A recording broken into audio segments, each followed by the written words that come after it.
Here's one tip that I find really, really useful. Well, essential actually. It's sitting in silence with yourself as a man. Welcome to today's Men's Mental Health Journal.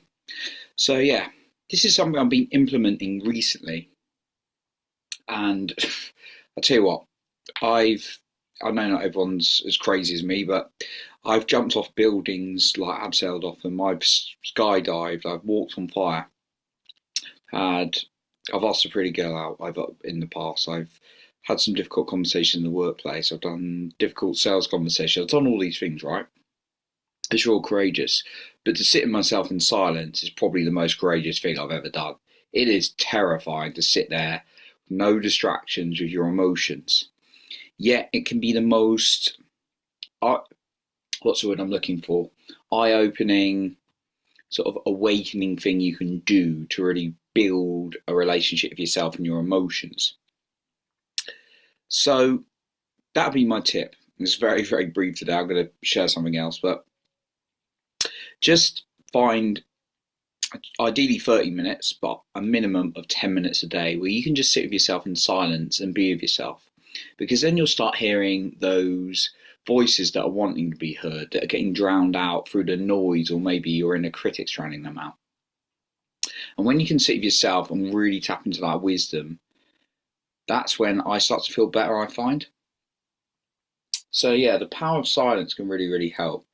And when you can observe your emotions, even though it's difficult at first, you can then just see them for what they are, emotions that are coming and going. So that's what I want to suggest is really helpful. At first, it may be a bit chaotic and there's a lot going on. Certainly was for me.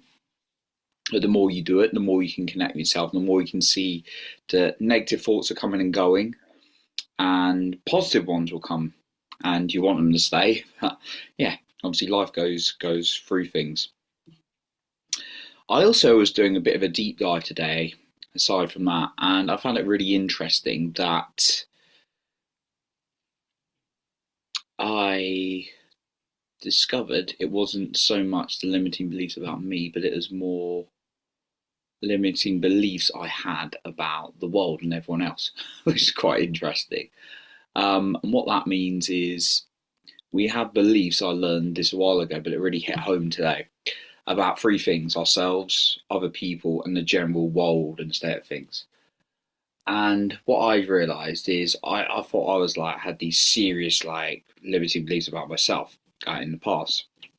And whilst the more I've grown and more there's going to be those challenges, that self-doubt, that little voice that comes in to keep me safe, what I've realised is my beliefs about the world and people, not everyone, but certain situations, has really kind of impacted me mentally. So it's not just your own thoughts, it's the thoughts of not just your own thoughts towards you, but your thoughts towards other people that I believe can make a big difference. So if you're so angry at a certain group of people, or a company or something like that, that's going to impact how you feel. So just become very conscious about what you're believing and feeling about other things as well. It's something I want to share, something that's become more into my awareness recently. But yeah, going back to today's tip, even reflecting that in the silence can really, really help. So allow yourself silence, no phone, no music, not even binaural beats, where you're not going to be distracted, and find some silence. I've even done it with a walk, and it's not as effective if I just sit in a room and sit with myself in silence, because on the walk you can get distracted by other people, you can hear all these kind of noises. Whilst if you just sit with yourself, it's a really good opportunity to sit in silence and hear what's going on for you, to build your relationship. So that's what I wanted to share today. Thank you for listening, and I'll speak to you in the next podcast episode.